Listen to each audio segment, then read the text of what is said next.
This conference franchisee, will now be recorded. which tend to be pretty late in arriving. I don't think the 2021 annual report has yet hit the books. So I think it would behoove us to keep a closer finger on what the status of this landfill is. Thank you. Yeah, thank you very much for the comments, Paul. Daniel, do you have any information for us about what reports, if any, the county gets? Yeah, so first of all, the responsibility for landfill reporting is mainly part of the landfill permitting through the state. So just as an authority who's actually responsible for that is the state generally. As for reporting that we receive everything that the disposal site sends to the state as part of that reporting process. We receive quarterly submittals and essentially receive all the documentation that the landfill submits as part of the regulatory aspects of the landfill. Okay. And that we get that quarterly, and how out of date is the information when it arrives? So when a quarter finishes, how long does it take for a report to be generated and for it to hit the system? Yeah, I think it's pretty quick. I think we received our Q1 for 2022 submittals probably in April. I'm not sure the day that we got those, but we get those quarterly reports pretty quickly. I think it's essentially supposed to be sent to us within a reasonable time frame after the disposal site sends those materials to the state. So I think it's pretty soon thereafter. Okay. So, yeah, Marge. Could we have those reports also? Like, could you include them in our packets? No, they're massive. You can request them from me, and I'm happy to share those. They send them to us on CDs because they're incredibly large files. It's not practical to even put them on the web page, but we have a file sharing system that we're able to share large files. So if you need quarterly submittals, we can go through the process to get those over to you, but it's not practical to include them in the packets just due to size. Could you just talk a little bit about what's in that report? Yeah, I think these questions might be a little bit better for the DSAC meeting because obviously the disposal site will know a little bit more about the context. But for instance, there's Title V reporting that the landfill site does to the state, and I believe those are quarterly documents. And though each of those quarters are sent to, or I think those might be monthly, and each of the months from that Title V reporting ends up in these quarterly submittals. Yeah, I would have to go through it and give you more detail. When the annual report comes around, typically some of the documentation that goes into the annual report is included in that, like the environmental monitoring reports are pretty standard yearly to make it into those submittals. Yeah, I can definitely go through it and provide more information, but I think the disposal site might be a better group to talk to about the details and sort of the context of what they're sending us quarterly. Okay. I'm not entirely comfortable with kind of separating SWAC from DSAC.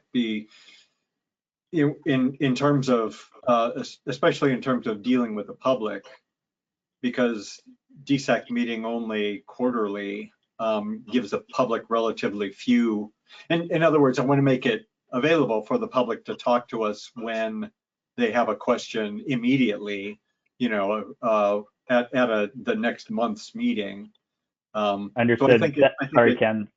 That wasn't what I was saying. I was just saying that the representative from the disposal site could probably speak to that. And I know that at the time that I mention that Julie Jackson wasn't on the call, but I typically believe that Ian McNabb is a good person to talk to about the submittals that they send to the state. So more just for access to information than for sort of deciphering that information to SWAC or DSAC. No, that's a really good point. So thank you, Dallin. Yeah, thank you for clarifying that. Are there any other comments about that? I mean, that does seem like something that it would be good for SWAC or DSAC to address. Okay, are there other comments from the public?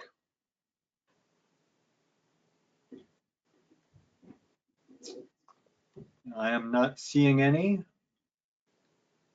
So I think we can move on to the next item of the agenda, which is indeed to discuss the changes, possible changes to the bylaws. So we're putting together, we've received comments from various council members about the possible changes. And so we wanted to have a document in front of us that we can work on and kind of get that language really ironed out.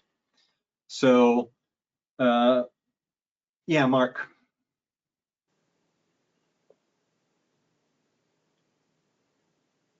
So Ken, I thought it might be helpful. It certainly would help me if we took a minute or two to have Daniel explain the procedure and the process for any potential modifications to the bylaws for either the Solid Waste Advisory Council or the Disposal Site Advisory Committee, because I'm not clear how that works and what role we do or don't play in that process. So I don't know if it would be helpful for me to understand. I don't want to put a lot of time and effort into this if the county says, well, thanks for all that effort, but we're not doing that.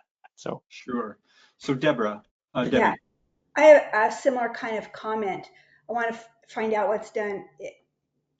I want it to align with other county and maybe city or local government, the voting things. And then also as advisory, who are we advising? Do we offer what suggestions we come up to the county commissioners, or what goes from there? So basically same thing that Mark was saying. Okay, cool. Daniel, can you walk us through it? Yeah. Do you know? Yeah, Okay. thanks. I think that was a good idea, Mark. So there's a specific amendments section of the bylaws. I'll kind of give a highlight here just so we understand the process. So essentially the folks who are interested in making any specific changes to the bylaws, those recommended changes would need to be written down and sent to the rest of the group 7 days ahead of the expected vote for that change. And then the vote would need to have a 2/3 majority to pass. And the vote, what essentially you're voting on is to recommend to the Board of Commissioners on these specific changes. So what you would do today, and something I think we talked about a little bit in the last meeting, essentially this is the opportunity to get that language together, get those more specific recommendations written down. So that way 1 week ahead of the next meeting or sooner, we can share that with the rest of the group in a formal way, satisfy that requirement of the bylaws. And that way in the next SWAC meeting and the next DSAC meeting, you would have opportunities to vote on those recommended changes. But again, those votes would recommend to the Board of Commissioners sort of formally that you would like to see these changes made to the bylaws. But it would just be a vote. It wouldn't be you wouldn't be voting to change the bylaws directly. So then, Daniel, what's the process or procedure? Does community development then decide when or if the recommendations from our committee go to the Board of Commissioners? What's the next step in that process to get it before the board? Yeah, I think the next step would be the community development department, mainly being me here, would essentially get that on the Board of Commissioners agenda for the next available agenda opportunity for that to come up. Sometimes these come up in bulk. So sometimes the Board of Commissioners will opt to address these all when they're addressing the rest of the bylaws. So there's some timing at play based on what they want to do with these bylaw recommendations. But essentially, we would let the Board of Commissioners know we'd like to see this on the agenda. And I believe the chair would represent SWAC in any discussion with the board if needed. But typically with the written recommendation, it's pretty clear what the request is for the Board of Commissioners. But the chair would certainly have that opportunity to attend that meeting as well. Thank you. Yeah, I assume that there's some kind of a cover letter or explanation that goes with the recommended changes. Somewhat. So we submit a document that essentially gives a brief overview of what the Board of Commissioners is looking at when they're coming up to an agenda item. But for this, I think if there is sort of a practical rationale for a requested bylaw change, I think what might be helpful is actually putting the rationale on this document. So saying, this is what the document says, this is what we'd like it to say, and this is why. I think that could be really helpful as opposed to separating those out. But certainly when we submit our sort of staff overview of what they're looking at, I don't think we would typically go into the level of detail of here's the rationale for this change, here's the rationale for this change. We would say something along the lines of Solid Waste Advisory Council has recommended a series of changes to the bylaws in the attachment below. You know, we would sort of start it off that way. So I think any level of detail that would be really helpful. I think including it in this document might be a good way to go. Okay, yeah, good. Any other questions? Sorry, go on. Mark. Yeah, so I was just going to say, I'm sorry, I have to step away for a minute. I'll be back in like 2.5 minutes. I've got something in my yard I got to deal with, and so sorry about that. I'll be right back. No problem. We'll see you in a bit. I know Debbie mentioned sort of a subsequent question that I didn't answer about lining these up with other bylaws. So I did take the opportunity to look through some current bylaws just so that I believe there's some questions that came up last time about, you know, is this standard across the county? Is this something that is unique to SWAC?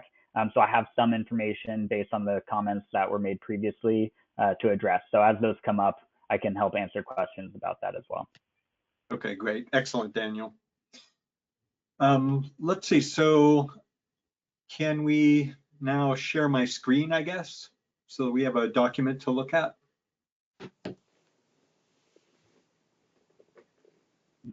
Just made you the presenter. Okay.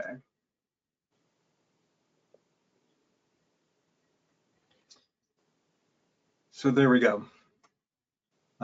Can people see that screen?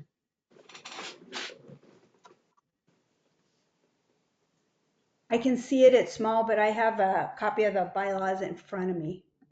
Okay, so if you look in your email, I sent you a link so that you can actually access that screen itself, if you like. So as a shared document. And that link is in the packet, and it's a clickable link on the PDF as well. I just made sure to include it in the packet. And I did click on it at the time I tried. I was unable to get it, but the hard copy in front of me is good for now. Okay. Yes, however you can make it work, thank you. So I'm now looking at the bylaws for the Solid Waste Advisory Council. I can actually, no, that's not working very well. So under purpose, so Article 1 purpose, the first kind of the first recommended change is this which has been highlighted on here, this first page. And this is a change I would like to make. basically it's adding, right, what the bylaws currently say is they just say to assist the Board of Commissioners, the purpose is to assist the Board of Commissioners in planning and implementation of solid waste management pursuant to BCC Chapter 23. So essentially it makes you go look up BCC Chapter 23 until you find what the purpose is. So what I would like to do is just copy that language into our bylaws so that you don't have to go look it up. Because it just, for me, it's very helpful if I can refer to the bylaws and see what that's all about, you know, rather than having to take an extra step. And I'm thinking a bit about, I'm thinking ahead to when there are other new people, you know, on this council who may not be very familiar with, you know, with looking up code and that sort of thing. It's just handy to have the information here. So, because it's something that you really want to refer to. I mean, this is indeed the purpose of why you're on the council. So that's essentially it. It's been cut and pasted out of BCC Chapter 23, with the exception of the second to the last bullet item, where it had said provide for public input, and I cut and pasted the language, which is the same as the language for the disposal site advisory committee, just because that's a little more detail about what exactly is expected. And it kind of brings together the communication with the public aspects of the two sides of SWAC and DSAC. So that's what this proposed change is. Are there any questions or comments?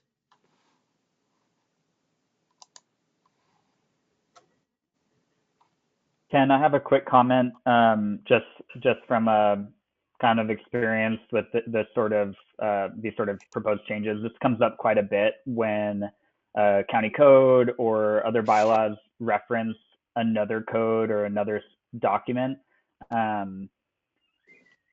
Typically, those references end up not being copied and pasted, mainly for any potential changes down the road to the reference document, in this case, Chapter 23. For instance, if Chapter 23, you know, updated the language of a certain bullet point here, it would no longer reflect accurately. So that's one thing that comes up, and it's likely some feedback that might come up with sort of copying pasting language from a reference document. But that's all I had to offer on this one. Yes. Yeah, I understand, you know, I understand the reason why it was done initially. And I think for people who actually work for the county or who otherwise are part of the system, but it seems to me that it would be better in this particular case for this particular council. And the language doesn't say this is the purpose. It just says it includes, but it's not limited to, kind of what the current, you know, if there were indeed changes, then those changes could be reflected in this language. But of course, the reader is also free to go to BCC Chapter 23 and read the most recent version. You know, in no way is that do we cut that off?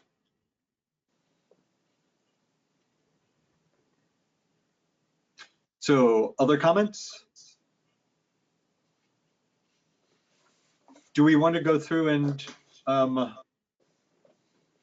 do we want to do this, gang? Do we want to go through and vote on these, you know, comment by comment?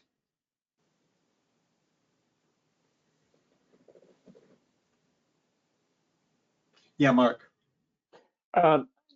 I don't think that's probably necessary, Ken. I would say that we would, as a member of the committee and the council, I don't know which one we're looking at here because I stepped away for a second. I assume we're looking at the council's bylaws.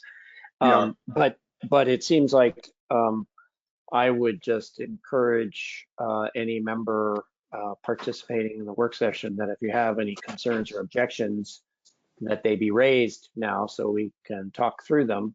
I'm fine with this. I understand Daniel's point, having worked on the other side of this. When you have these interconnected things and one thing changes over here and then it becomes in conflict over there, it becomes something to track.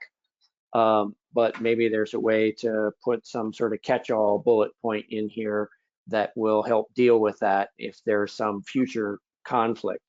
But as far as whether we vote on them, I suggest we just enumerate them, talk about them, and the comments would come if people have any concerns or objections, and we try to work our way through those. Otherwise, we assume that people are okay with it. Okay, that sounds very, very much like a workable thing to me. So, now I'm looking at you guys as a exceedingly little portrait on my screen. So don't be afraid to speak up if I don't see your hand, okay, so I'm scrolling down now to the next item. And if there are items which I don't have here in the list that you would like to bring up, then by all means speak up. So I'm down to Article 3, committees. So Mark, I'm looking at creation of committees. You had brought up the question of should we introduce some language that, again, to be helpful for people who, for whom being on committees, being part of this sort of organization is kind of a new thing. Just making sure that they know that the committee should not be as large as a quorum, so as to not violate Oregon public meetings law. And so I suggested some language to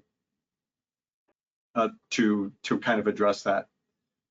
Are there comments about that? Mark, do you have anything else to say about this particular point? No, thanks. I don't know if I don't know if I'm muted or not. No, okay, good. No, I think this is fine. Okay, cool. And I have one comment on this, Yeah. mainly just that a quorum can very well occur in a subcommittee.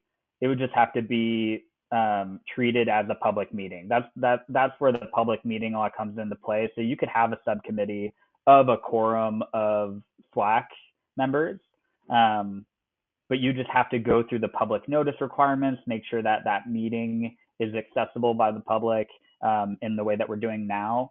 So I don't think that this would sort of accurately reflect the limitations of a subcommittee. I think sort of specifying some of the public meeting law aspects of it could potentially be helpful here, but certainly subcommittees could have a quorum.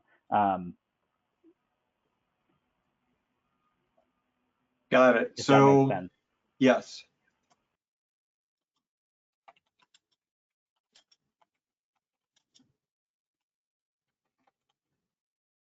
So in accordance with Oregon Public Meetings Law, any committee or subcommittee that contains a quorum of council members will hold public meetings.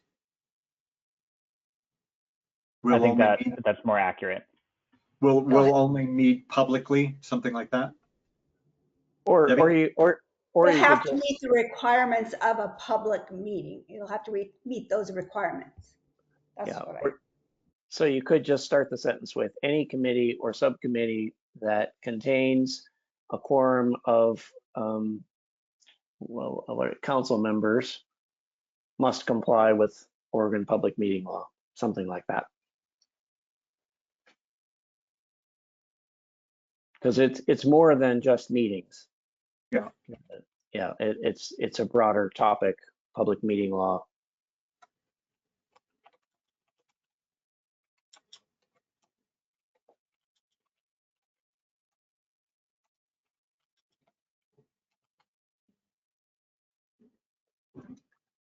Does that Yeah. work, Daniel?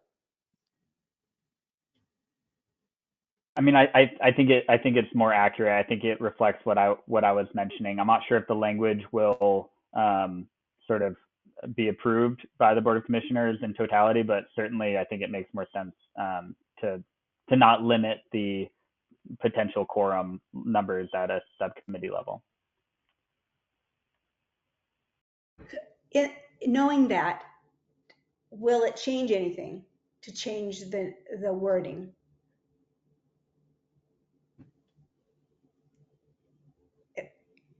Do we need to change Article 3, paragraph A? Will it change anything if we change the wording? Because it sounds like it's actually already in place. It is already in place. We again, this is kind of thinking about down the road when there is a council of people who are less familiar with Oregon public meetings law, et cetera, than we are now. So this is kind of instructive, I guess. Okay. So, and to avoid them getting into a situation where they unwittingly break the law and there's kind of a kerfluffle. So we're really spelling it out, I guess. That's the whole purpose, I think, that Mark brought up.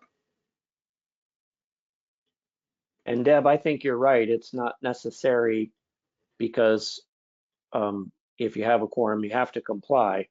But in support of what Ken's saying, the idea would be if we have a new member on the committee or the council, and their first step is to read the bylaws, that this might be instructive for them to say, oh, okay, I understand that if we do certain things, then we have to comply with some other rules and laws.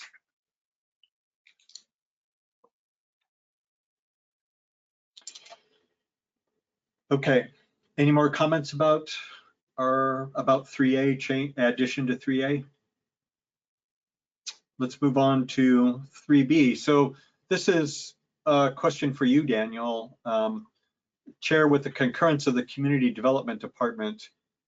So who is the representative? I mean, I guess what happens on the community? Right now, it's just a very general statement. We're wondering who that actually goes to. Yeah, I think practically this is intended to be a general statement because you know, there's a staff member appointed to serve as sort of the liaison for this group, which is me. And I think in most cases that person will be me, right? But in certain instances, maybe there's another representative from the community development department, like the director. So I don't think spelling out that role here would make sense. I think leaving it as community development department leaves that flexibility because there's not a standard for who would be providing concurrence. But practically speaking, it would be me as the staff member appointed to this group. Okay. I mean, that makes sense to me. So Mark, do you have further comments or questions about it? Is there some language that you would prefer to see rather than what's here? Nope, that's fine. It just creates some ambiguity, and you know, it may, or I mean, it's fine the way it is. It was the fact that it was so vague or flexible was just a bit concerning. I don't know from the commission or excuse me, the council or the committee's perspective, how we will know that we've got that concurrence because we don't know who we're supposed to get it from. Daniel saying it for all practical purposes it's him, and I guess we'll leave it as it is for now, assuming that's functionally the way it happens. Okay. Any other comments? I'm going to move on. Okay, we're now in Article 5. We're looking at point C in each of the paragraphs here. they're talking about written and verbal notice should be given at least 24 hours before work sessions. We're talking about work sessions. And so people have asked Mark and others, I think, why is that number so short? It certainly seems like there isn't any reason why someone would, it just seems odd. It seems like a very odd number. So Mark, do you want to talk a little bit more about what your question is about the number? Yeah, sure. I think our I can't read what you've got there, and I haven't really reread my notes from previously, but I think the gist of what I was saying previously was that I didn't feel like it was, couldn't envision what circumstances we would have where either the Disposal Site Advisory Committee or the Solid Waste Advisory Council would need to meet on such a short notice. It's not like we're handling emergency response or anything, I don't think. So it just seemed odd to me that it allowed the opportunity for an advisory council to meet on a very short notice, which would sort of be de facto biased against any public involvement, because hardly any people are not going to figure it out in 24 hours. So it just seemed to be a bit of a barrier to transparency of the workings of the committee or the council. So part of what I was raising in this question was what's the history here, and how do we envision, or under what circumstances do we envision that this council or the committee would have to meet on such a short notice? Yeah, I mean, that's well said. So Debbie and John, you guys are kind of our institutional memory, and you too, Daniel. So, have you had an experience where essentially it was good that it was that short, or can we create a longer timeline? And if so, what would you suggest?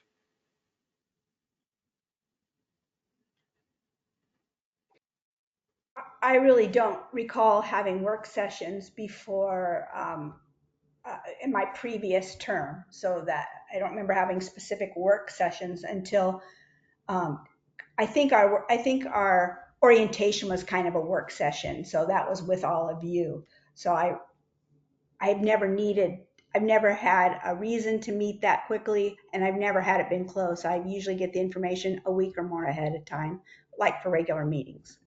Okay. John? Yes, 7 days seems reasonable to me if it's indeed required to be done in a fairly short period of time. I'm not so sure about the written or verbal notice shall be given at least 24 hours before a work session, though. It doesn't say a reason for that I'm seeing, to have that short a notice, 24 hours. So I don't know if we need that. Yeah. Or else we should probably condition that with some sort of circumstance that would require that short a time frame. I can speak to this a little bit, just why it's there. So that's just a requirement in Oregon public meeting laws. There's a special time notice for work sessions and special meetings, and that is 24 hours. So this is just a reference to Oregon public meeting laws and sort of clarifying what the requirement is there. The longer time frames for regular meetings, Oregon public meeting laws essentially discuss giving as much time as available or practical, and making sure that it's available to the public. But yeah, work sessions and special meetings are treated specifically in Oregon public meeting law with that reference of 24 hours. So I believe that's why it's there.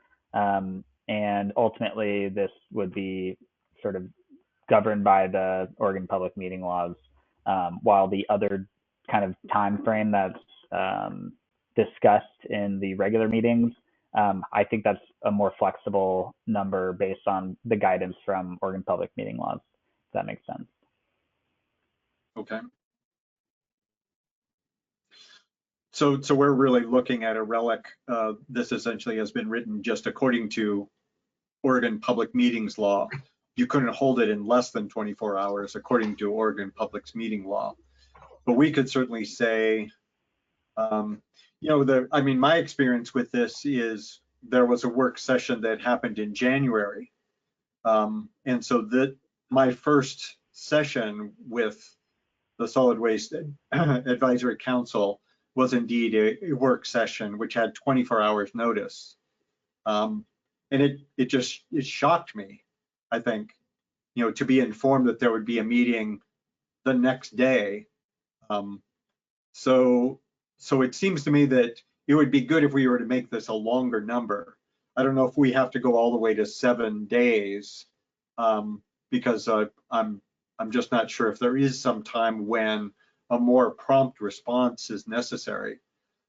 But it's a bit of a shock if you drop it on a committee member. I mean, I can think of an acrimonious council where the chair could use that essentially to hold a meeting that they knew a certain person couldn't attend or was unlikely to attend or whatever.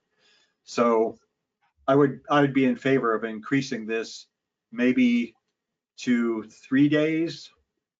I don't think we need the full 7, like I said, but I'm happy to entertain other numbers as well.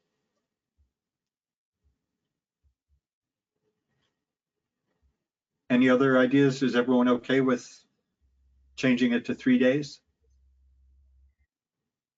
I just want to clarify with Daniel that that if we changed it to 3 days, or if we changed it to something more than 24 hours, that's still what this language says, must be given at least 24 hours before a work session. And under those circumstances, if we were to increase it to 3 days, it would prevent any sort of really short-term work session happening, similar to what Ken is talking about. But going to 3 days is still in compliance with public meeting law. Is that correct, Daniel, as you understand it? Yeah, it's a good question. I mean, that's my assumption. I can imagine if 3 days are in the bylaws, that's the number that would be sort of the governing number as opposed to the Oregon Public Meeting Law's shorter number. I think that's the intent here, is more than 24 hours from the public meeting law's perspective. So I think 3 days would work and would work in concert with Oregon Public Meeting Laws. I don't think they conflict. My only other sort of institutional knowledge piece here is all of the other committees have 24-hour requirements for the special meetings or work sessions for the bylaws that I looked at. So it seems pretty standard. But yeah, I don't think it would conflict with Oregon Public Meeting Laws from how I understand it. And just a point of clarification, who gets to call meetings? Can the community development department call a meeting, or is it the No. chair, or how does that work? And is that enumerated at all anywhere here? I believe it is spelled out in the bylaws, and I think it's the chair and the board of commissioners. There's specific, I think it's called out for regular meetings and for special meetings or for work sessions. But the chair and the board of commissioners are those who call meetings. Great, That's correct. It's point A and B above C. Okay.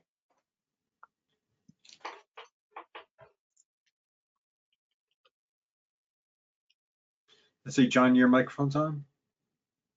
Did you Yes. have a? Yeah, go ahead, please.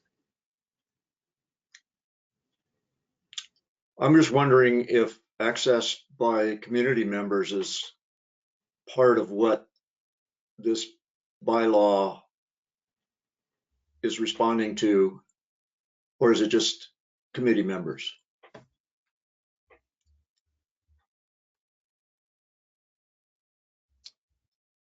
In terms of the timeframes, is that I understand the 24-hour, but the 7 days, I'm wondering if that's really meant to be for committee members only, and if public members cannot make that kind of meeting, then what other options would they have? They just couldn't participate directly. Yeah, well, I mean, it's a good point to bring up, essentially participation by the public, because 24 hours is indeed very short notice. I mean, for if members of the public actually want to attend that meeting.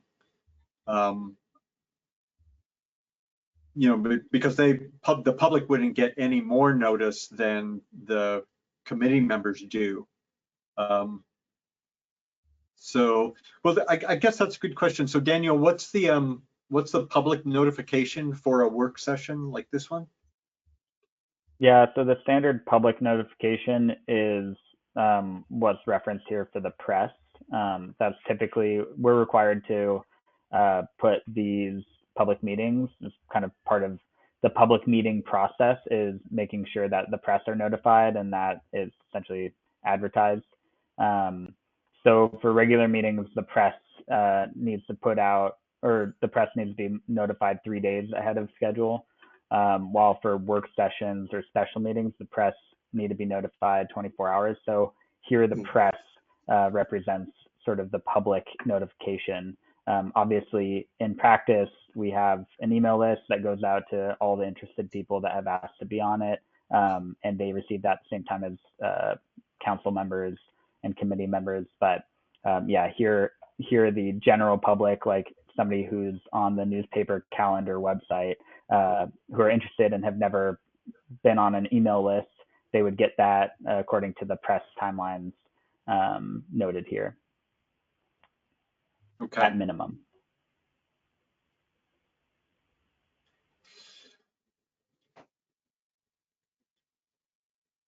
So I recommend that we change this to 3 days.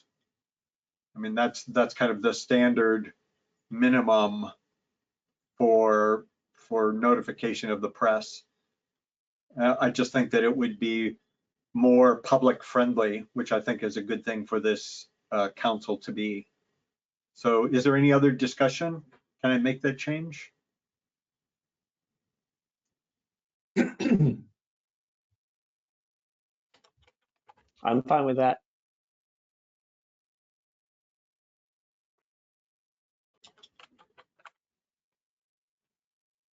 Not 23 days, 3 days. And you probably need to do it in the same format that it is up above. So type out 3 and then, Yeah. 3 and then parentheses 3. And while we're here, we might also change press to media, because press is an old word that we don't. That's just housekeeping. All right. It's up in the first sentence as well. Okay.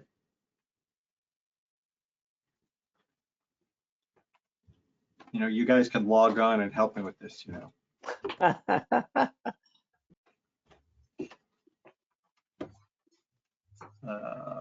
No, first sentence is second paragraph. Oh.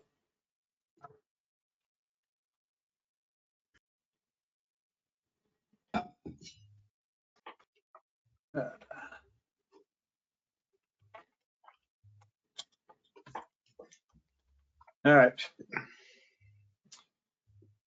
Moving on to E, voting. There should be no voting by proxy. All members, including officers, are entitled to vote. So we have this kind of weird sentence or weird idea: in the event the chair's vote creates a tie vote, the chair shall refrain from voting.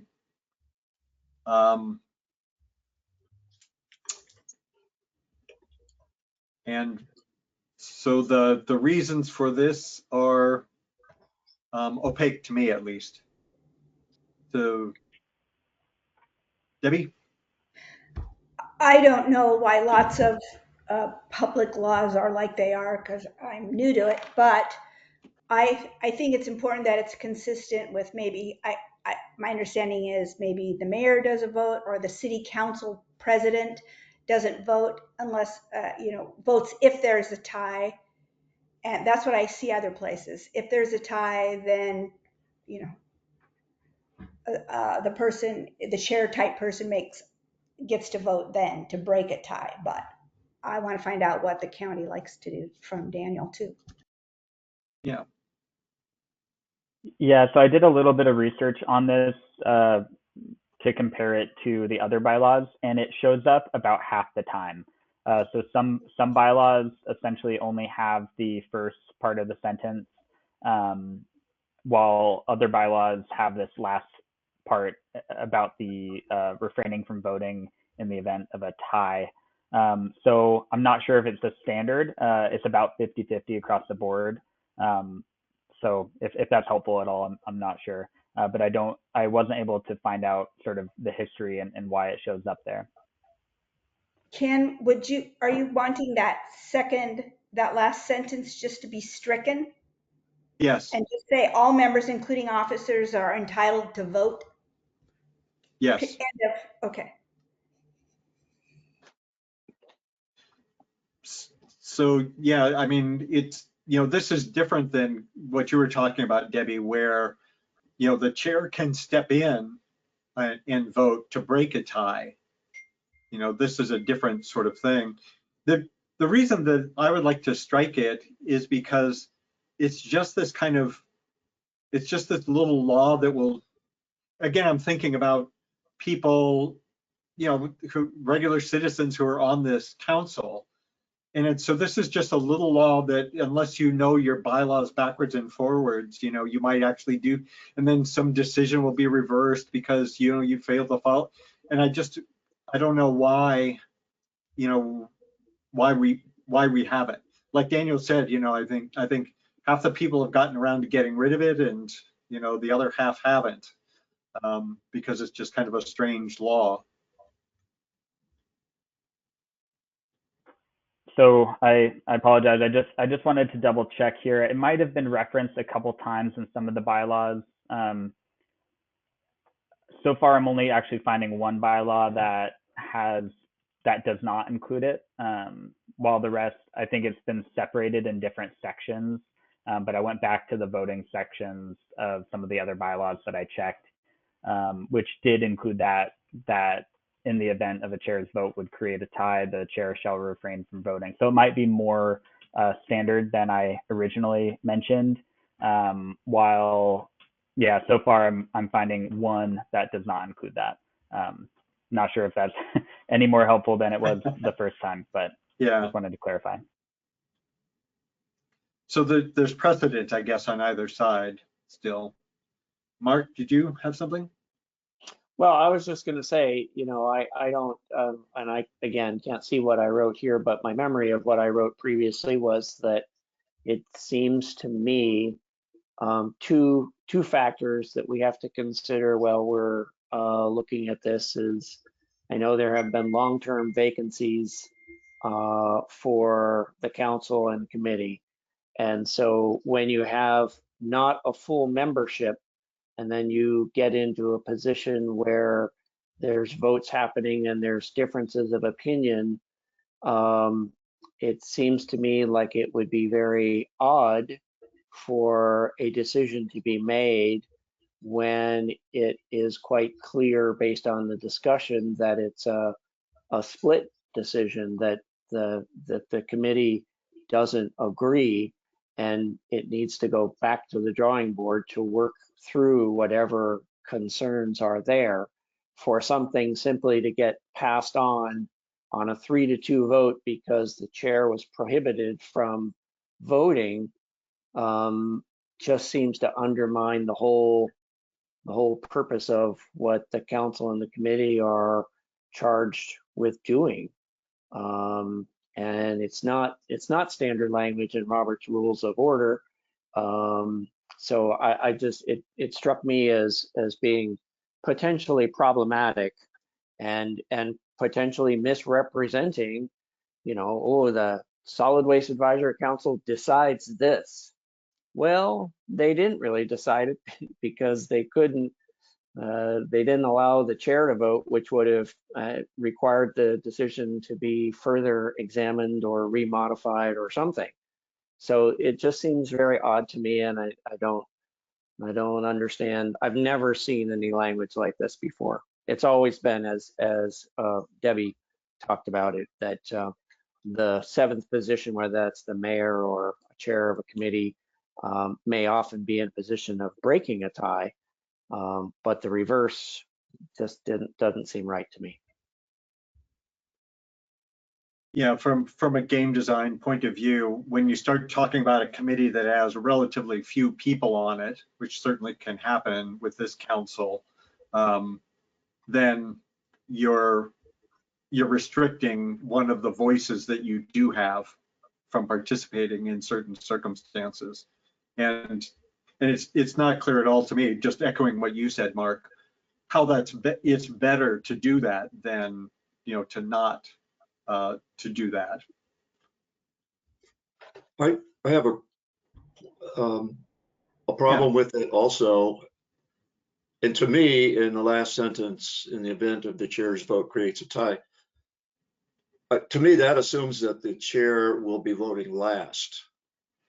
But maybe that's the tradition, at least, if not the rule, that all the other members vote and the chair then has the last vote. I'm not sure how that is done throughout the public meetings law, for instance, or Robert's rules, but it just seems to create a situation for the chair whereby they're really kind of the deciding person by virtue of them having the last vote. So that's just my take on it. Yes, and Chuck, in his comments, he just noted, well, if you're having a secret ballot, then it becomes very complicated, right? Or if you have some sort of simultaneous ballot, then you have to kind of go dig out the chair's vote and exclude it. It's a very strange, especially when you can, for just the reasons that you say. So are we agreed then that we'll propose striking this? Yes. I'm in agreement with taking off that last sentence of Article 5E. Okay. Yep. Guess what? I just took it out. Okay, so moving down to H. A quick question or request. Can you, with the item that you just removed, the comment went away as well. And I think the comment might be helpful when we're going back through this to kind of track the changes that were made. Could you just make a quick comment on that, saying that you removed the last sentence? Yes. Just so that it doesn't slip through the cracks, because I would hate for this to make it to the board and that not be addressed. Okay, so using version control, I can recover any of these comments that you want. So I'm sorry, Daniel, what exactly is your concern? Just when you deleted that, the comment went away as well. So just so we know that there is a change to letter E that was made when we go back and compare the two. Essentially, the board is going to do like a track changes on their version. So it'd just be helpful for, yeah, that works great. Whatever makes sense to highlight that. Okay, sure. Yeah. Okay, we're moving on to H. This has to do with minutes. The recording secretary will maintain written minutes of all meetings. And so basically the question here is, how do we update this to bring it into the 21st century, I guess, now that we have recordings of meetings and whatnot, the language. Actually, I shouldn't paraphrase you, Mark. I should just let you give your own comment. Do you mind? No, it's okay if you paraphrase me, because again, I can't read Oh, I can't read anything here, and um, I'm not sure what I said. On okay, this sure. one, I don't remember this comment. Okay, so Mark Yeager notes this section needs to be modified to reflect storage, access, and availability of recordings of virtual meetings. So that's really at issue. You know, because this is talking about minutes, but what's, you know, proven to be more useful are the recordings of the meetings. And so do we want to update this language to reflect that? So, for example, the recording secretary shall maintain written and recorded, or shall maintain written minutes and recordings of all meetings. Daniel, do you have a perspective on that? Yeah, so this is, you know, Oregon has public records law. It sort of coincides with public meetings law. And there's like very specific schedules of very specific and detailed items that we're required to maintain in certain ways and keep for certain durations of periods. Minutes is sort of the standard official document to record the proceedings, right? That's across the board. That's in Oregon public records law as a required permanent record, right? Recorded records are different, mainly because of, I can imagine, the type and associated challenges with file retention on a digital scale. I think there's a lot more to it than what you could capture in amending this. And I suggest using Oregon public records law to guide the minutes, because it is standard across this paragraph is standard across the county's committees.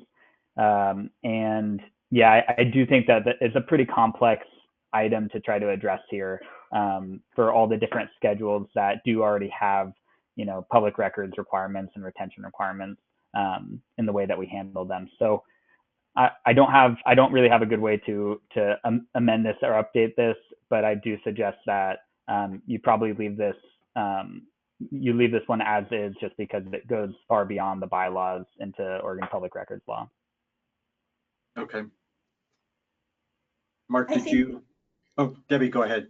I'm sorry, the other simple fix that I think Mark had was change from health department to community development department, and that should be direct without, not complicated. Yes. I Yeah. think we're all agreed to jump down to that part, we can just do that, because this is just a holdover back when SWAC was actually part of the health department. Is that right, Daniel? Yeah, the SWAC bylaws were updated in 2020 to make that change, and that was clearly just a missed item during that update. Okay. So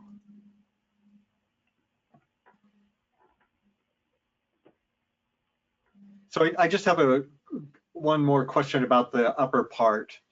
So I understand entirely about Oregon, you know, public records law, and about recordings, et cetera.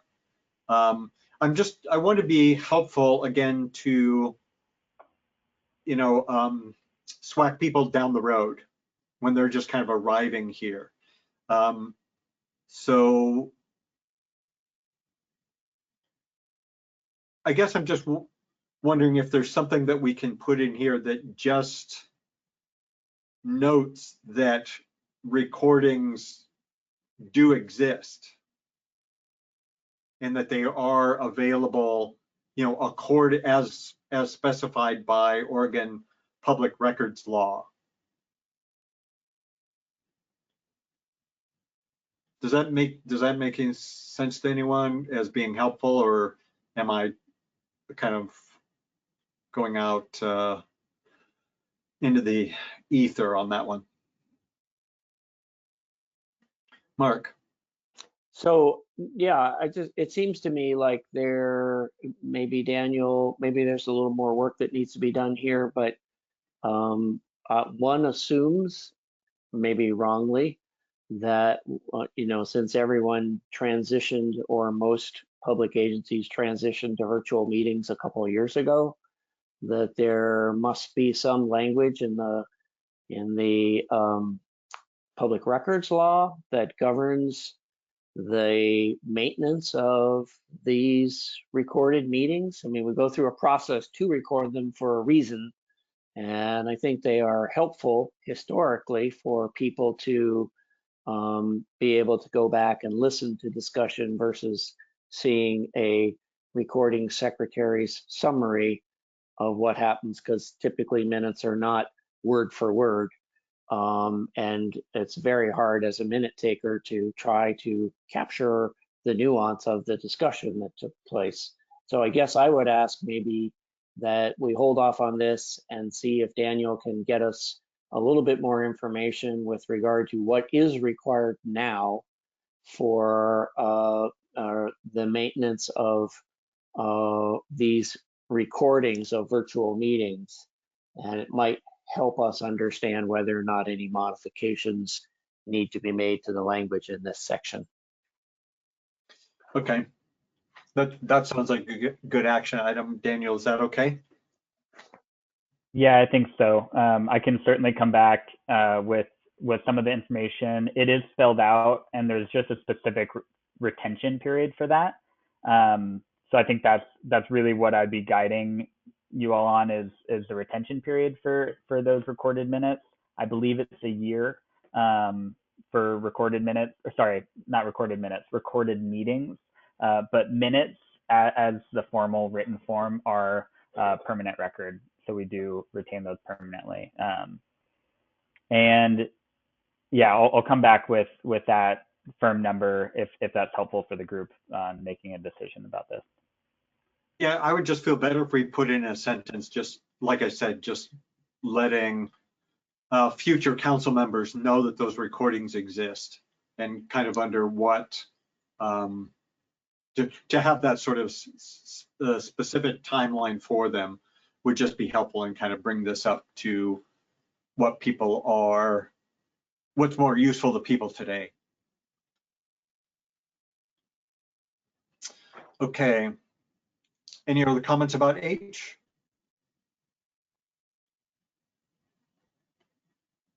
That is all we've got for the SWAC. That's all we have for changes to the SWAC bylaws. So are we good, Debbie?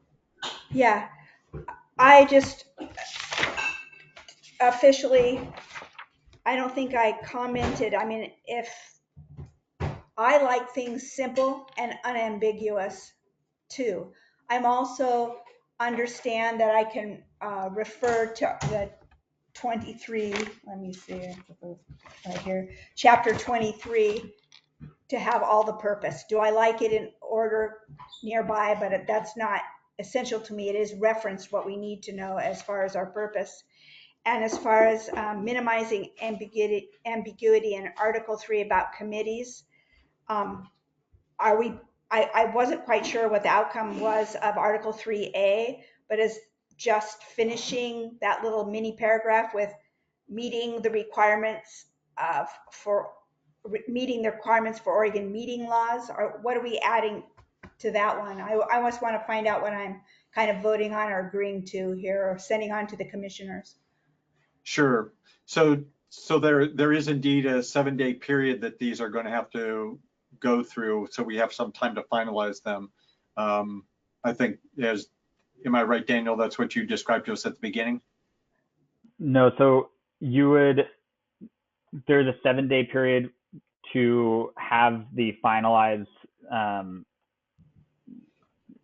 document sent to the council before the vote.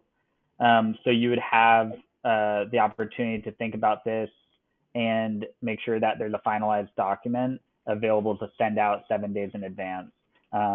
But just keep in mind, I don't want to be a broken record about it, but public meetings law makes it really difficult to work as a group. It makes it impossible to work as a group outside of public meetings. So I definitely recommend trying to nail down any language you want to appear in that final record today. Okay, good. If we do that, would then a reasonable time to vote on it would be our next regular SWAC meeting? Yes. Okay. Yeah. So Debbie, the Article 3A, right now what I've got is I add the sentence, any committee or subcommittee that contains a quorum of council members must comply with Oregon public meetings law, period.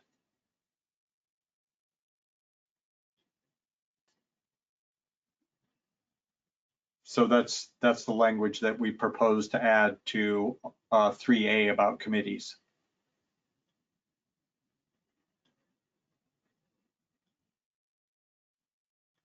And And if I can, I just think what Debbie was saying earlier, which is we're stating the obvious there, and maybe that's her concern, is that we have to comply with public meeting law if it's a quorum, and that's kind of stating the obvious. So maybe I think that I don't want to speak for you, Debbie, but I think that's what I heard you say earlier, was you were concerned that we were adding language that we didn't really need to add because it was that's what it's obvious. I see. Okay. Is that what you were referring to, Debbie? I misunderstood you. I'm sorry. Basically, thanks. You said it definitely better than I did, Mark, but sometimes changing things can make them more complicated depending on what's said. Okay. So for the record, I'm fine with it either way. It's okay.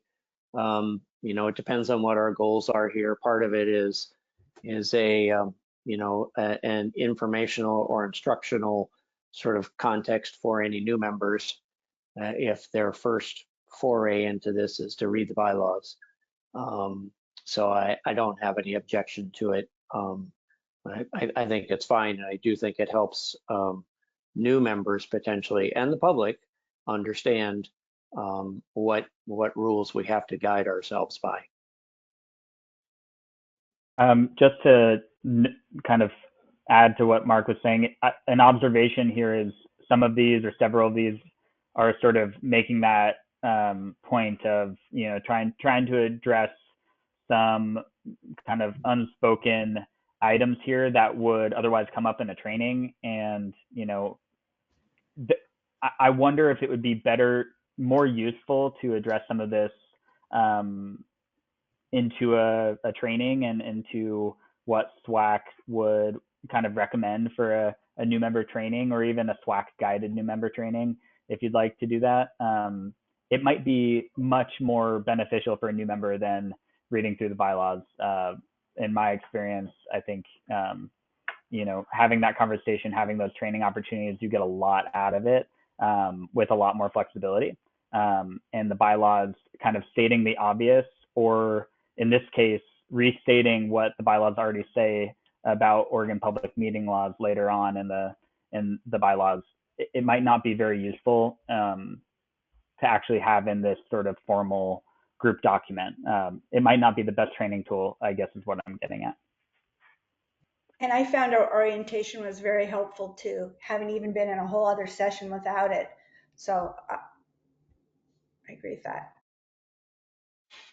Yeah, you know, as someone who joined this council without the benefit of orientation, I'm just, I mean, I would like to see the language put in because it is indeed durable. It's more durable than training, for example, you know, which doesn't necessarily persist. I mean, there may have been trainings for council members in the past that somehow failed to carry forward, so there wasn't any, you know, there wasn't an orientation when I got on board.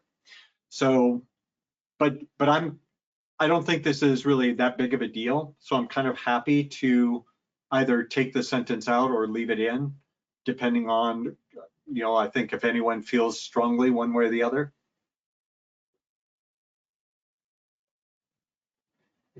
Well, I don't feel terribly strongly, but I do believe that it's addressed in Article 5I, where it says we have to meet the procedures relating to public meeting records and meeting. So I believe that it's in the bylaws, even though it's not specifically, the details aren't in that sentence of that part. Yeah.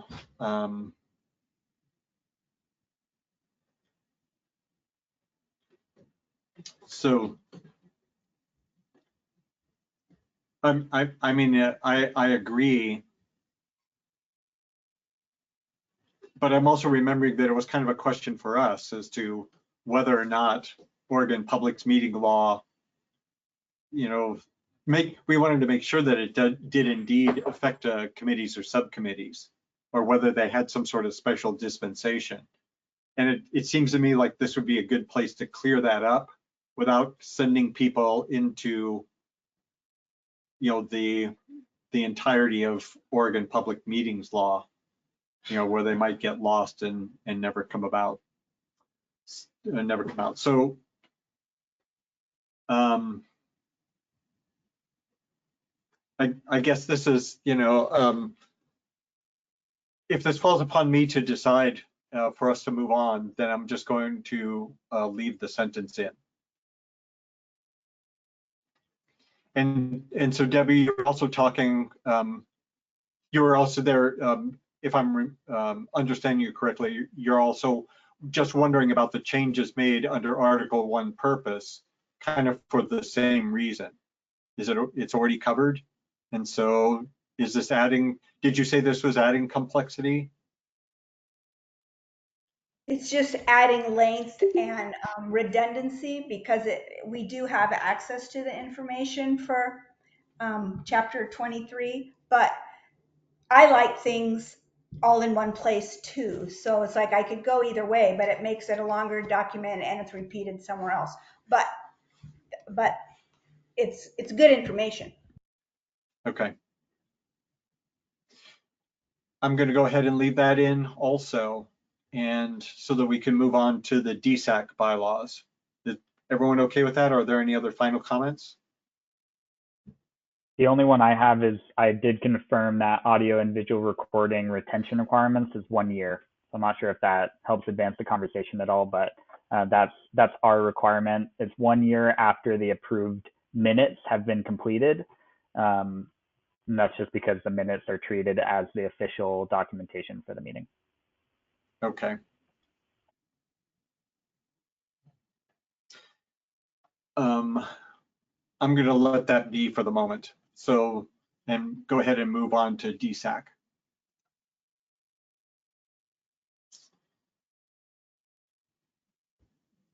So I guess I need to gavel out of the SWAC meeting. Are there any other, does SWAC have any more to say before we become DSAC people? Okay. So I'll gavel out of SWAC. I will gavel us into session as DSAC. And let's take a look at these bylaws, shall we? I just wanted to note Ian was not able to make it today to DSAC.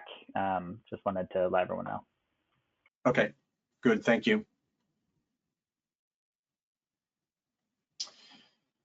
Okay, the comments I've got for the DSAC bylaws. Article 2, under function, number 1, review with the permittee. And so the term permittee is used here. And so Mark, you wrote, the use of the term permittee in section 1 and also throughout the document seems odd given this committee's role in service to Benton County.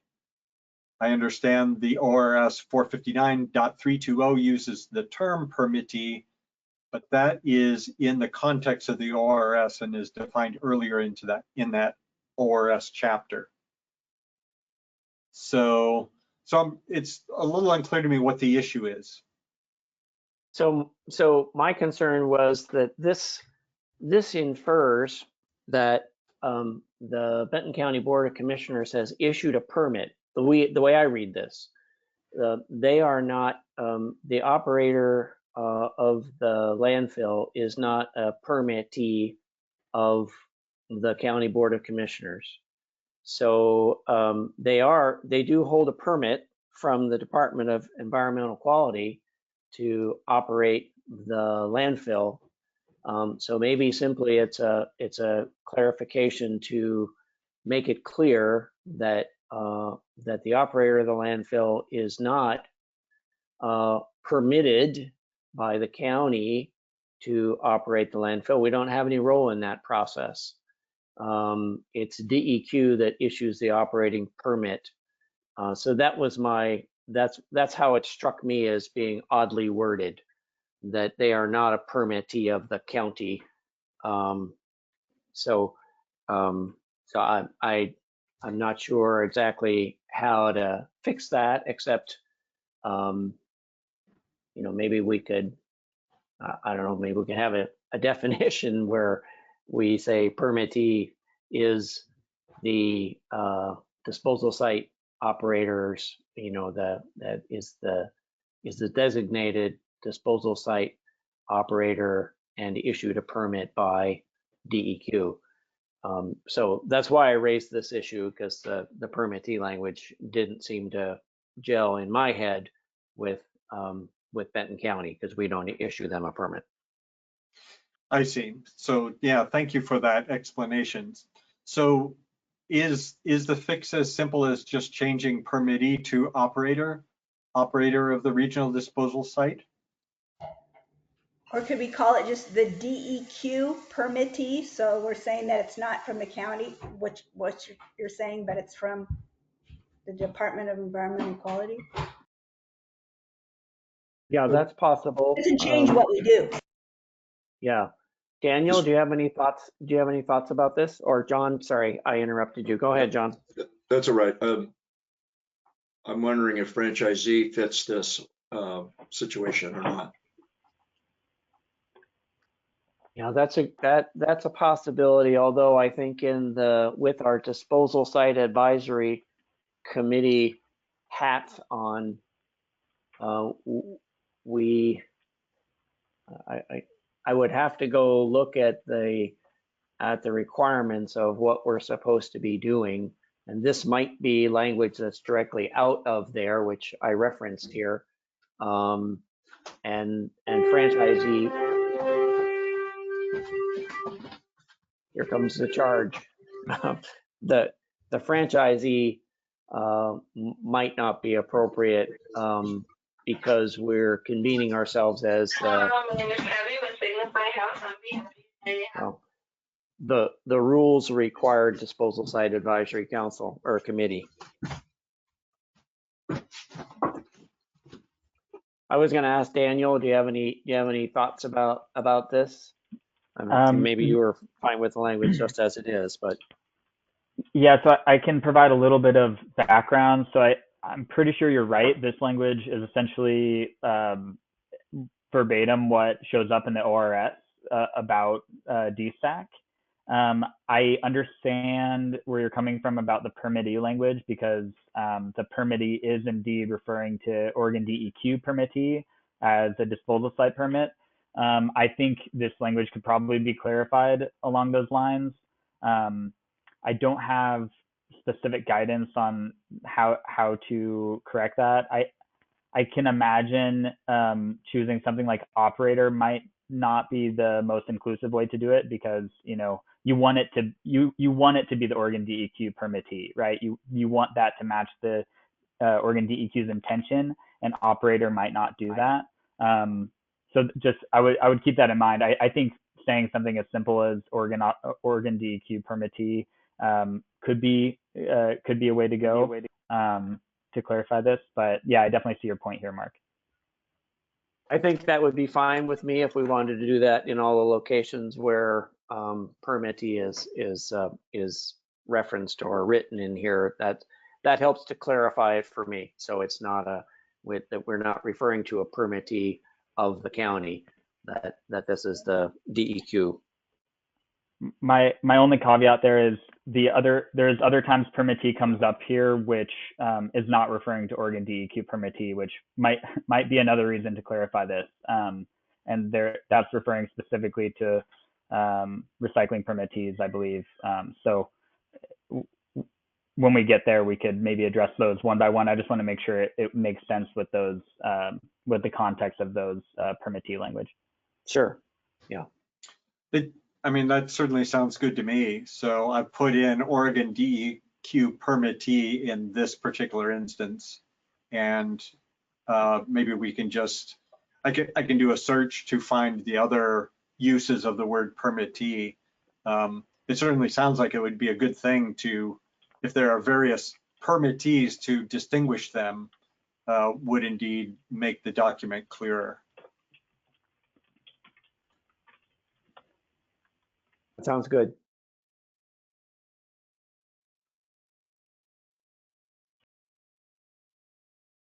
Okay, the next thing I've got marked is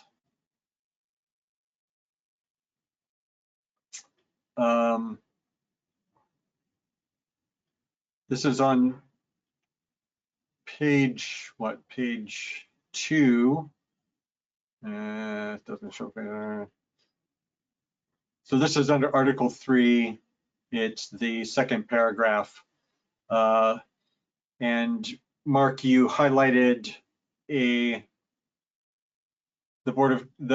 entire paragraph reads, the Board of Commissioners may appoint ex officio members entitled to participate in proceedings of the committee, but not to vote, including but not limited to, the Community Development Director or his or her designee, a collection and a disposal franchise holder, a person holding a permit. And you had said this second paragraph is confusing because it refers to ex officio members, including a collection and a disposal franchise holder, a person holding a permit, as if these are different people or entities. I understand that it is prefaced by saying commissioners may appoint, but it is not clear because it creates confusion. Franchise holder versus a person holding a permit? Question mark. Yeah, that's exactly my point. I didn't understand the phrase "a person holding a permit." A permit for what? Yeah, so I can clarify a little bit here. A permit is distinguished from a franchise in our Chapter 23 code, specifically to address folks who are providing recycling collection service for source separated recyclables specifically, as opposed to like a solid waste permit that includes recycling, which is what we have now with our current franchise. So that permit language is already defined in Chapter 23. So a person holding a permit would fit that Chapter 23 definition, if that makes sense. So in certain scenarios, it's not the case currently, but there's essentially room for that in Chapter 23 to exist. It doesn't necessarily have to be the same person, if that makes sense. Yeah, so you're making a distinction between a franchise holder and a person who might have a permit that allows them to collect recyclables and other materials. Yeah, correct. Yeah, so it would be helpful for me then to say, to expand on this phrase, to have it reference that specifically, a person holding a permit to blank, to whatever it says in Chapter 23, because this as it is a very vague, doesn't say what kind of a permit, and our intention here is a person who might be working within the field of solid waste management, but not necessarily a franchisee. So I don't know, Daniel, if you can pull up the language to sort of enhance this and describe it, a person holding a permit to. Can it just be a collection permit, or do we need more specific than that? I think Daniel was referencing that there's language in Chapter 23. but maybe. Yeah. maybe So there's, I can read the chapter 23 language. I do think that maybe you could call out chapter 23 as the reference here. This is another situation where I don't recommend actually copying pasting chapter 23 language. I think it's basically just an opportunity to have to update multiple places if that comes up, especially for something this specific. But the permit as defined in chapter 23 means a limited license to provide only specified recycling or reuse services. And I do think that comes up kind of as determined by the Board of Commissioners. So I think there's flexibility in what that practically shows up as when we're seeing those recycling services. So I do think it might be tough to just copy and paste that here, as opposed to, you know, maybe saying a person holding a permit as defined in chapter 23. That's my 2 cents on this. I see where you're coming from. I'm not entirely sure that it needs further explanation, but I definitely get where you're coming from here. Does anybody else have any thoughts on this? I don't want to beat this until all the horses are dead. I have no objection to referencing it as defined in chapter 23, or describing a little more, a person holding a specific collection permit, you know, or as defined in chapter 23, if that's helpful. I like the fact that all of these people, all these group of people with interest can be at the meetings. I've had their input being very helpful in the past in my tenure with SWAC and DSAC. They have a lot of information that otherwise we wouldn't have. So I'm glad it's there, and if it needs to be more specific, that's okay too. I'm sorry to, I'm just reading the rest of this paragraph and wondering why that phrase even needs to be there, because the rest of the paragraph says, and a person lawfully engaged in providing recycling or reuse services or the promotion or education for such service. So we could have a person lawfully engaged who wasn't issued a permit. This seems redundant now that I'm reading the whole thing in the context of what you've said, Daniel, about chapter 23. I even like that better because it makes it shorter and more simple. Exactly. It's a good point, Mark, especially considering, you know, it says including but not limited to leading up to this. So, Sure. You know, Yeah. Being extra specific with the permit holder might not be necessary here, especially with that last sentence. So I just took out the part about the person holding a permit. No, that's great. That works for me. You might have to put or a person lawfully engaged in, since it's the last. It's actually just listing a series of. But I'll be happy to put or in there if it'll make you happier, Mark. Ooh, that really made me happy. Excellent. Okay, Thank good. you.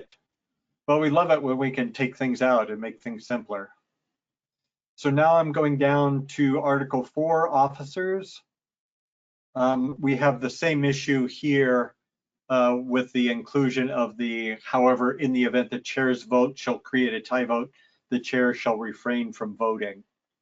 Do we want to just strike this here as well for all the reasons we said before? Yes. Yes. Highlight it in a way that works for Daniel, though, so that he wants to. Yeah. Thank you. Yeah.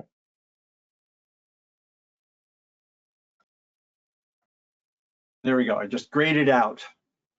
Excellent. I'm sorry to interrupt. Can I go back just a little bit? And this Yes, you just may. may be something that got overlooked the last time of the bylaws were fixed. Under Article 3, Section 2, Terms of Office, it says terms for members of the Solid Waste Advisory Council. Should this be Disposal Site Advisory Committee throughout? Yes. Or my copy does. This may just be what they included in my notebook. Nope, you're right. No, No, that's actually, I'm sorry, go on. Don't want to interrupt. no, go ahead, Daniel. I just wanted to say that that's specific to the Solid Waste Advisory Council. This is the point at which the Disposal Site Advisory Council Committee matches the Solid Waste Advisory Council. So it's basically saying, Oh, okay. instead of defining those terms here, we're yielding that to the terms of the Solid Waste Advisory Council. So that way you don't have to update that twice if there's any changes. But it does define the term specifically for the disposal site representative, since that isn't defined in the Solid Waste Advisory Council. So that's just a brief background on why that shows up the way it is. Okay, thanks. I didn't read it carefully enough. Okay.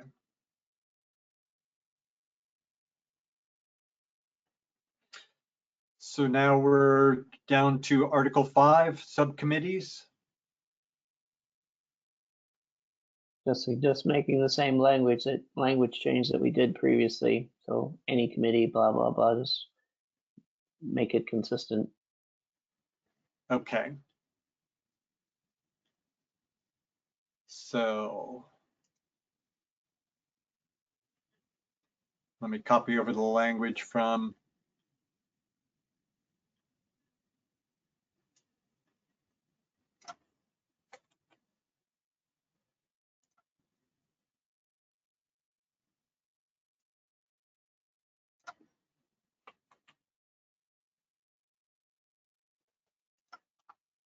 So I just copied over the language about that, which we had in the SWAC bylaws.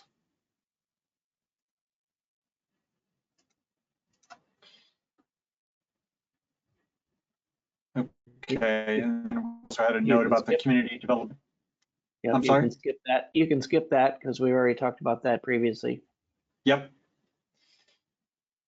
So we also have the 24 hours notification. So do we want to address that the same also? Anyone have a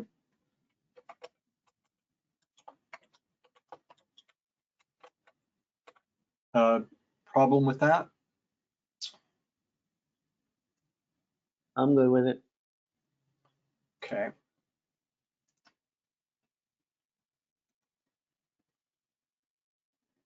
Again, striking the language about the chair refraining from voting.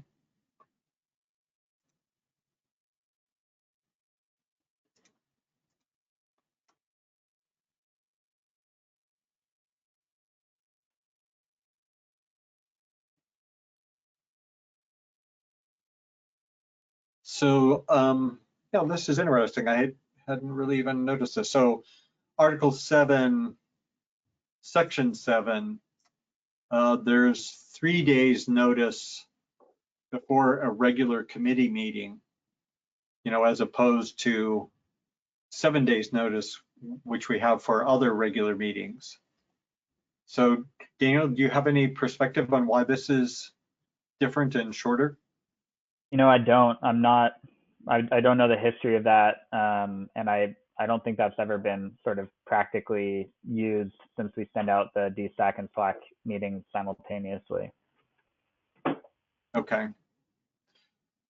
Do we want to just let this lie, or do we want to change it to 7 days? Does anyone have an opinion?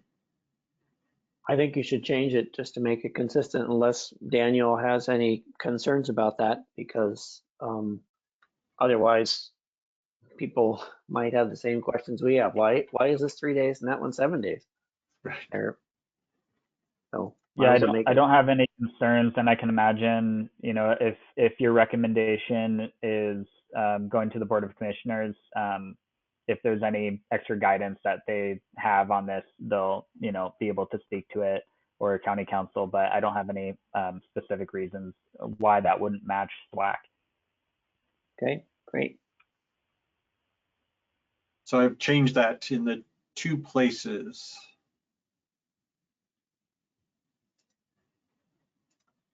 And let's see, so that there's actually a provision here for a member being provided with less than 1 day's actual notice of a special meeting. Oh, never mind. It's just preventing that or making ramifications if that should happen. Okay, and so Mark, you have a note here under section 8 about the storage access comments again. And so I think we'll just take up the provisions for the language for that for both the SWAC and DSAC. Yeah, they should just mirror each other. So whatever we decide we're going to do there. Yeah. Daniel clarified that we have to keep the recordings for a year. So, or they have to keep the recordings for a year. Right.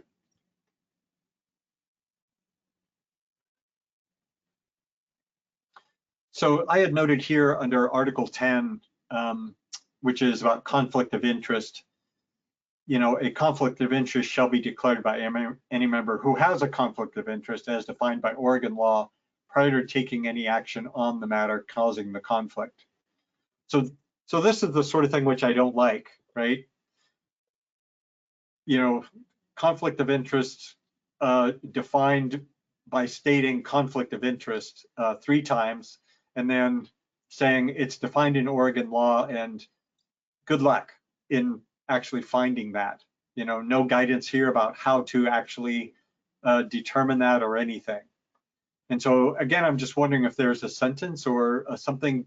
Daniel, do you have a good summary statement about to give conflict of interest actually a little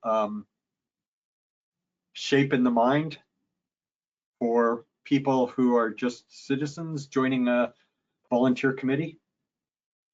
No, that's not something that I prepared ahead of this meeting, but it's certainly something I can bring to the group. I recognize that makes it difficult for sort of the process that you're intending to follow with having these recommendations formulated ahead of the next meeting. I can try to do a quick search around Oregon Public Meeting Law and see kind of how that's laid out while we're on the meeting today, but I don't have sort of a clarification on the top of my head. I understand. So to me, it would be worthwhile to at least take it a step further to see if we can give some person on this committee a little bit more guidance as to, you know, even if it's a reference about where to go, that would be good. And I think that's all we got. So and I think that's probably all you're going to be able to do on the conflict of interest, because the conflict of interest laws are fairly complex. And so it might be good, Daniel, to find the statutory or the administrative rule reference to how conflicts of interest are defined, because they're very broad. okay. Yeah, that's probably good guidance, Mark. I mean, I think a lot of these references to Oregon Public Meeting Law are sort of as they've been laid out to sort of handle the complexity of that. So I'll do my best to try to find that reference if it's in, you know, one place. But yeah, I'll do my homework here. And is it something that we can get? Can we do this communication via email so that we can agree on language prior to it being put in the packet? I have another idea. If we could work with the PAC this vote for our next meeting, and we can always go have a bylaw meeting or on a regular agenda to address this, because I think it could be really complex. But I'd like to move forward with all the work that everybody did today. Yeah, and Well, to answer Mark's question, I don't think there would be an opportunity to have a back and forth via email. It could look like, me sending Ken that ORS reference to help specify, and Ken adding that unilaterally outside of the group's discussion. But via email, the group can't go back and forth. So it sort of depends. If you want to sort of have one person handle that interaction, we could do that. But it wouldn't be able to have a group discussion offline. I'm fine with that. I'm fine if you can find the reference and send it to Ken, and he can then put it in. That works for me. I'm comfortable with that. I don't know about others on the committee. Okay. Okay. So if I'm understanding the procedure correctly, then Daniel, you and I will work on essentially coming up with a final draft, which we can send to the committee and council members 7 days ahead of the next meeting, and then we will vote. Does that vote that happens at our next regular meeting, is that basically an up or down vote, or can there be last minute edits done to the laws as part of that voting process? I think if we read the bylaw amendments as sort of, it's written, I think there wouldn't really be able to be written changes ahead of that 7-day period. This is the first time I'm going through this sort of formal process. Typically, the group has sort of recommended informally to go to the Board of Commissioners with these items and sort of ask County Council about items, things like that. So it might be able to be interpreted differently, but I think the best bet is to try to have everything finalized 7 days in advance. That's how I read the bylaw amendment section here. Okay. So if you all will just trust me with putting it together, hopefully I won't do anything that will cause consternation and, for us to have to cycle back around with the bylaws. Yeah, particularly for DSWAC, which only meets quarterly.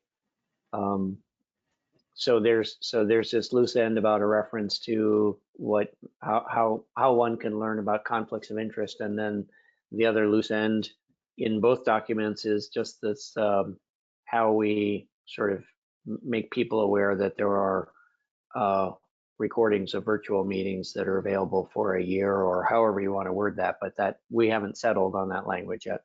Right, exactly. It's those two things which I'll work out with Daniel, and you'll see that 7 days, at least 7 days before our regular meeting. Is that okay with everyone?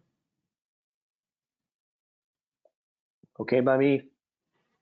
Okay, very good.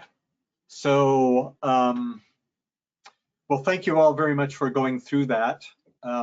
It's very illuminating to me to kind of wrestle with these things. So I thank you very much for sticking it out. So I think the next item on the agenda is just do we have requests of staff? I mean, I have requests of Daniel to help me finalize the language here on this, which I'll send to you guys. Are there other requests for staff or for each other?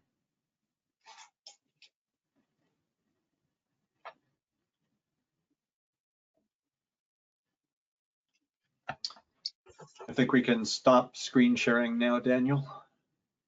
Or is that something I do?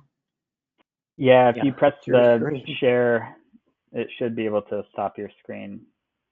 Where is that? Right at the bottom of your screen, it should be the third icon from the middle, or in the middle of the screen, third icon from the left. It's a little green, like screen looking thing? Yeah, if you press that, there you go. Great, it's great to see you all again. You're now no longer microscopic. So let's see, any other discussion items that any of you wonderful council committee people would like to talk about? Yeah, Daniel. I know I'm not a council committee person, but I just want to let you know we received the annual report from Coffee Butte Landfill. So that is available on our webpage in our document library, but that might be a good opportunity to reflect on at some point in the next DSAC or SWAC meetings. But I just want to put that out there as, that we've received it. Okay, great. And so this is the annual report from last year, obviously. Yeah, 2021. Yeah.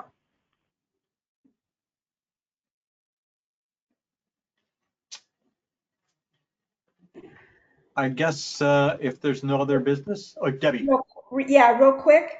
Yeah. It looks like, if I'm reading this right, I don't know if it's on the agenda, but it's on the little schedule that did you say it was the Coffin Butte Landfill annual report, or what report did you just reference, Daniel?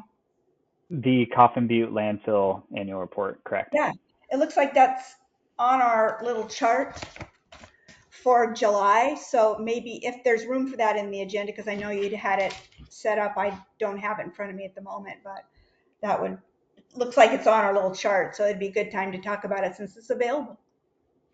Very good. Thank you. I've made a note. Okay. I guess I'm entertaining a motion, which I failed to do when we disbanded the SWAC meeting. I think I just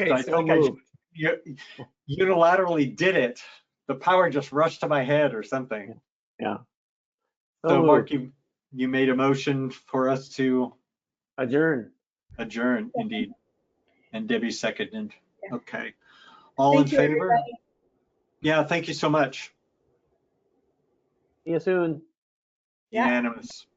Stay Thank cool, you, everyone. Daniel. Take care. Bye-bye.